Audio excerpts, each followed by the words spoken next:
마태복음 18장 21절부터 마지막 절까지입니다. 그때 베드로가 나와 이르되 주여 형제가 내게 죄를 범하면 몇 번이나 용서해 주리이까 7번까지 하오리이까.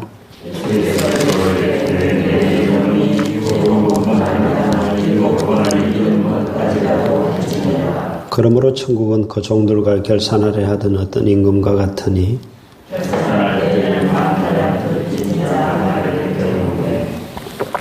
갚을 것이 없는지라 주인이 명하여 그 몸과 아내와 자식들과 모든 소유를 다 팔아 갚게 하라 하니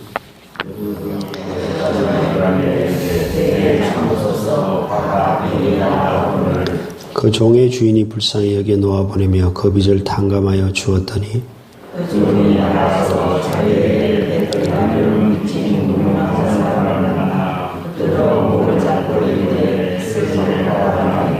그 동료가 엎드려 간구하여 이르되 나에게 참아주소서 갚으리이다 하되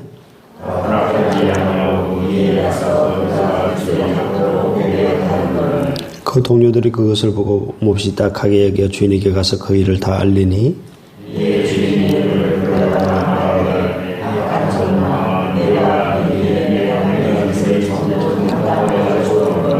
내가 너를 불쌍히 여긴 것 같이 너도 내 동료를 불쌍히 여김이 마땅하지 아니하냐 하고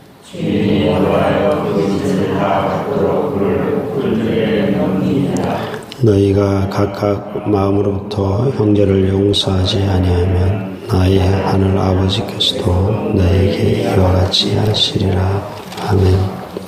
15절부터 20절까지는 지난번에 했습니다. 베드로의 천국 열쇠를 말씀드리면서 메고 푸는 것에 관해서 그때 했습니다. 오늘 21절부터인데요. 베드로가 예수님께 나와 물었습니다. 형제가 나에게 잘못하면 내가 몇 번 용서할까요?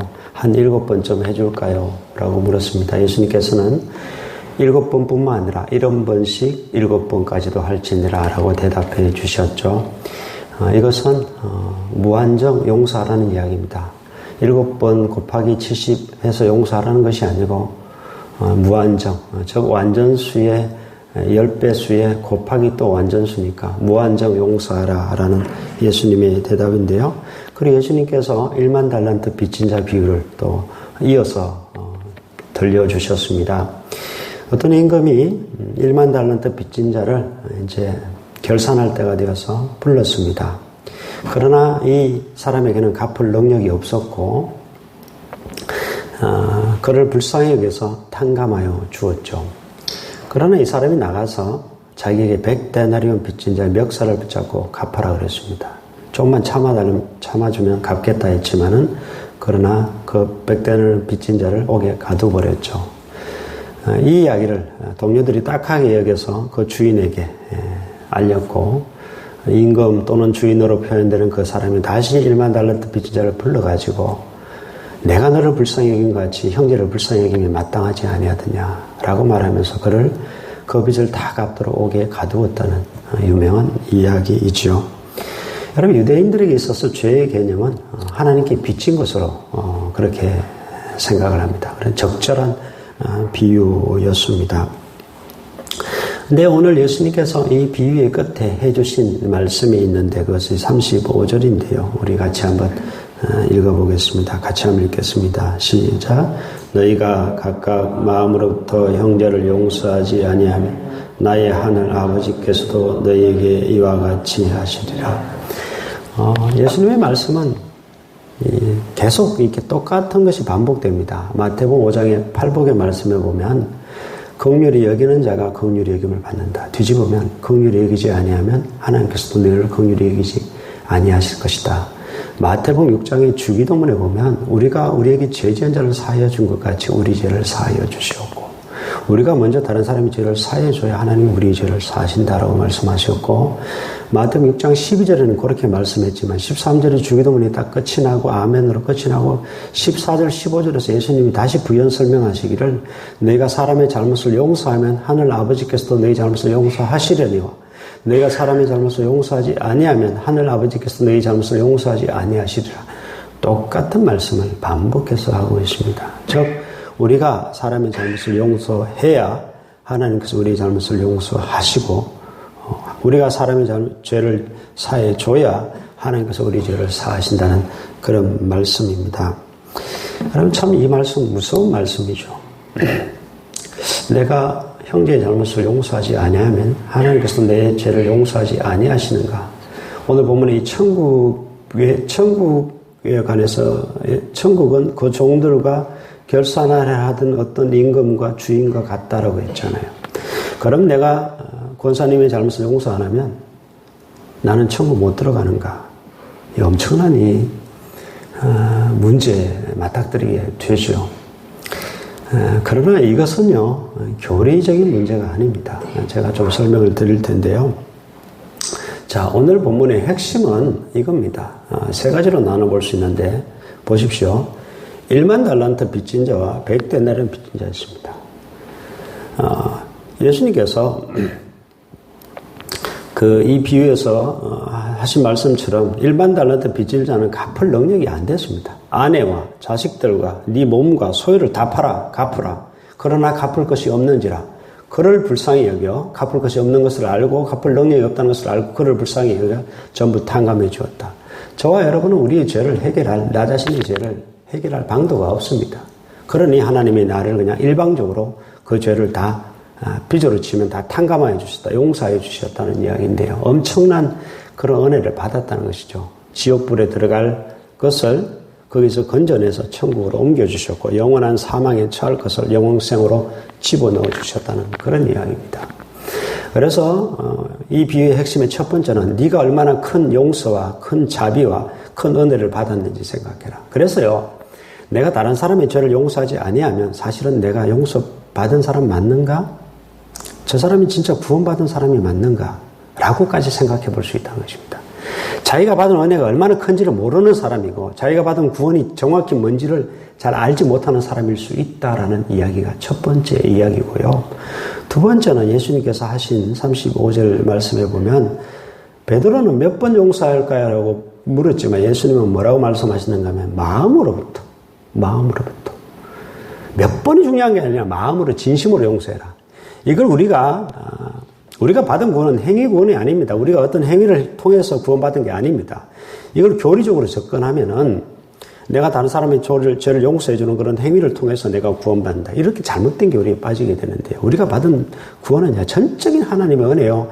우리의 행위와 전혀 상관없이 그냥 하나님께서 일방적으로 베푸신 은혜요. 구원이고 용서라는 사실이거든요. 이걸 교리적으로 받아들이면 그러면 내가 저 사람의 잘못을 용서해야 되겠다라고 생각하고 겉으로 형식적으로 마음으로가 아니라 진심으로가 아니라 그리고 이 말씀을 그냥 무서운 것으로만 받아들이는 그런 잘못에 빠지게 되는데요. 바로 이 두 번째 부분이고 세 번째 부분은 뭔가 하면은 보십시오. 주인과 종, 오늘 본문에서 나오는 주인과 종. 그리고 이 주인은 하나님을 말합니다. 종은 우리들을 말합니다. 하나님과 사람, 회사의 사장님과 직장 동료, 아버지와 두 딸, 이런 관계로 접근하셔야 됩니다. 예를 들어 직장의 한 직원이 회사 사장에게 회사 돈을 횡령해서 큰 잘못을 저질렀습니다. 사장이 그 잘못을 횡령한 그 큰 잘못을 용서해 줬는데 그 직장 동료가 자기 책상에 갔더니 다른 동료가 배가 고파서 자기 책상에 놓여있던 초코파 하나를 그냥 먹어버렸습니다. 말도 안 하고 훔쳐 먹은 것이죠.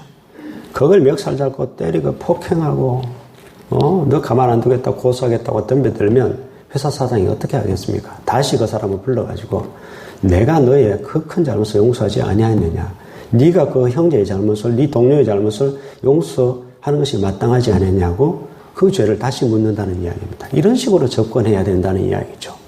여러분, 그래서 오늘 본문의 핵심의 말씀은 이걸 이게 행위 구원이냐, 이걸 용서 안 하면 나 진짜 천국 못 가냐, 그런 식으로 접근할 것이 아니라 예수님께서 진짜 말씀하고자 하시는 핵심의 요소는 뭐냐면 정말 네가 진심으로 네가 받은 구원이 얼마나 큰지 안다면 네가 진심으로 형제를 용서해야 될 것이고 네가 진심으로 용서해야 하나님께서도 너를 용서하실 것이다 라고 말씀하신 것입니다.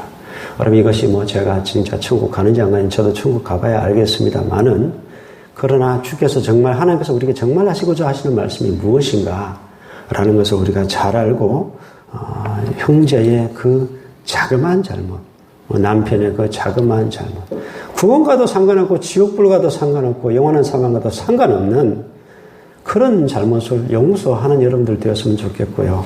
이 동료 개념으로도 바라보셔야 됩니다. 직장 동료는 같이 연약한 존재입니다.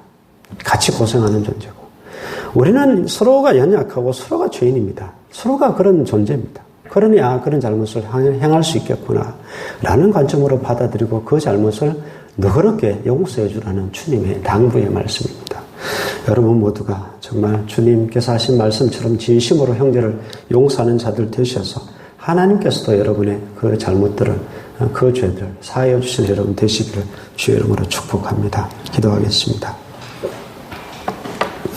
하나님 아버지, 우리가 얼마나 큰 은혜를 받은 사람들인지, 얼마나 큰 빚을 당감받은 사람들인지 다시 한번 말씀을 통해서 깨닫게 됩니다. 지옥불에 들어가야 할 저희들, 영원한 사망에 처해야 될 저희들 하나님께서 거기서 건져주시고, 우리가 하나도 한 것이 없지만 일방적으로 용서하여 주시고 원해 주시고 구원을 베풀어 주셨습니다. 이 큰 은혜를 받았음에도 불구하고 형제의 자그마한 잘못을 결코 용납하지 못하는 참 완악하고 불쌍한 저희들입니다. 주께서 불쌍히 여겨주셔서 주님께 받은 그 용서로 또 우리 형제들을 용서할 줄 아는 진심으로 그들을 용납하여 주는 복된 믿음의 사람들 다 될 수 있도록 하나님 축복하여 주시옵소서. 사랑이 많으신 예수 그리스도의 이름으로 기도드립니다. 아멘.